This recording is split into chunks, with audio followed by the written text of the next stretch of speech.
It's an election year for our local officials, and Millbrae adopts a military unit. But that's not what everybody's talking about here. They're talking about Asiana Airlines and AP tests. All that and more coming up next on MCTV Millbrae News.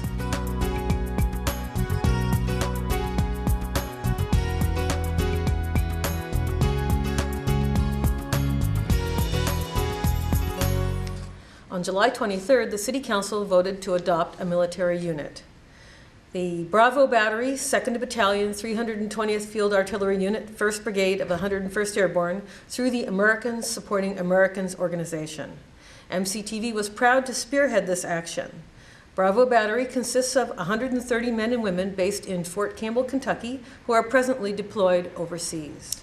That support would include care packages of the items that make their life easier, things like beef jerky, Q-tips, magazines, lip balm, and letters and cards, especially at holiday season, to make their life and service easier and to show them that we appreciate them. The City of Millbrae is looking for organizations to become involved in this effort. If your service group or school class or church group or sports team would like to help us out with supporting the Bravo Battalion, please contact the City at 650-259-2335 and ask for Mike McCarran. The filing deadline for City Council and School Board elections in Millbrae is officially August 9th, and then the election season begins. As always, MCTV will be sponsoring a candidate forum so that those of you out there who are voting can get to know these candidates better. I'd like to express my personal appreciation to people who run for office, offering up their time and talents to make our city a better place to live in, and I wish them luck in their campaigns. Yes. When I asked our office staff what they thought was the most important news item to include in the report, the answer was, from student volunteers, Mills High School AP tests. In case you've been on vacation or you've missed what happened in this debacle, here's a quick explanation. In the United States, students can take college-level courses in high school and get many of their first-year prerequisites out of the way. By doing so, they can either save a semester or even a year of college expense, which could be $20,000, $30,000, or $40,000, or they can use that last year to take courses that they might not have had time for, delving further into their major, learning a second language, or even perhaps getting a jump start on their master's or PhD. It's a very important part of creating the highly trained and motivated workforce that we need in the United States to keep the brain trust going in this country. Unfortunately, Mills High School did not follow to the letter the seating requirements for taking the advanced placement tests. And the Educational Testing Service, which administers these exams, chose to invalidate the results, causing a nightmare for over 200 students at Mills High School. As we speak, there are various lawmaker appeals, there are school appeals, even talks of lawsuits swirling around, but it isn't all done yet, so there's nothing to report. I suggest if you are interested that you Google Mills AP exams and follow this story, because it's challenging the dictator-like role of the Educational Testing Service, and the outcome could be far-reaching for all of us. Best of luck to everyone involved. Now, on the Asiana Airlines crash. Many of you know that I am a recreational pilot. I've been flying small airplanes for years. In fact, I've been flying for 37 years. So I've followed with great interest everything about Asiana, and I have to say that the press, the media, and maybe even the public has decided that pilots were wrong, pilots were wrong, pilots were wrong. And there is no question in my mind that on a perfectly clear day with an airplane that's functioning properly, that you should be able to land on a runway that you can see. Absolutely, no question about that. But there's a saying in aviation that it's never just one problem that creates a problem, an accident. It's always two or three problems. So bad weather in and of itself does not cause an airplane crash. Loss of an engine in and of itself does not cause an airplane crash. It's always two or three problems together.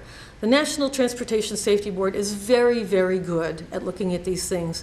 The reason that flying is so safe in this country is that the National Transportation Safety Board, our advocate, has made it a safe thing. So, it is the safest way to travel. In 2011, which is the last year for which there are statistics, full year of statistics on the National Transportation Safety Board site, there was something like 17.8 million miles flown and no fatalities. In fact, even in general aviation, which is where I am, there was an estimated 22 million miles flown and 400 fatalities, and that's 6 fatalities for every 100,000 hours of flying, something like that. So 100,000 hours would be like 11 years. So I would say that we have to wait and see what happens. The crew did ask for more power. They asked 7 seconds before the actual crash for more power. How long does it take for a 777 engine to spool up? How much power did they ask for? We don't know. So yes, they were late in making this decision, but if there's anything that they can get out of this, if there's a difference in training, if there's a difference in engines, if there's a difference in decision making, any one of these things will help make everything safer for us. So I say, let's sit, let's wait, let's see what the National Transportation Safety Board comes out with, and then we know that safety will be maintained, improved. I'm sure that all the airlines are looking at this. They're already possibly making changes in their own training and their procedures because of this crash. So I say it's a tragedy, an absolute tragedy that lives were lost. But part of the reason that things are so safe for here in flying is because of all of the Transportation Safety Board efforts to learn from every single incident. So let's wait and see what happens. Thank you. Before I sign off, I'd like to congratulate the Relay for Life effort in Millbrae that took place. 24 teams and 172 participants raised $49,000, just about. It's not too late to donate. If you'd like to push that up to $50,000, Google Relay for Life and Millbrae and click on the button that says donate and help get that effort up there. It's really a wonderful organization, Relay for Life, and the Millbrae teams have been fabulous for a city this size. We have a little video coming on MCTV within the next few weeks. It's also on our YouTube page. So if you'd like to see what it was like and perhaps think about joining this, basically it's a 24-hour party. If you'd like to go to this 24-hour party next year, you can see what it's like on our website. Congratulations to everybody involved. On MCTV this month, we're gearing up for Art and Wine, as usual. In August, we always do. But we have lots of little features that we've produced recently. We have something on the Safeway opening. We have a little video on the Millbrae Mischief girls softball team. We have something on aging and fitness. We have the Adopt a Unit military program. Much more. These things can be found on our channel, but they can also be found on MCTV's YouTube page, which is MillbraeMCTV, one word. Go ahead and check it out. I would like to close this newscast by offering my condolences to the Millbrae Lions Club on the loss of past District Governor Rocky Lombardi, who was an integral part of that club for almost 50 years and will be greatly missed. We'll be back in a few weeks with more news from MCTV, your community station.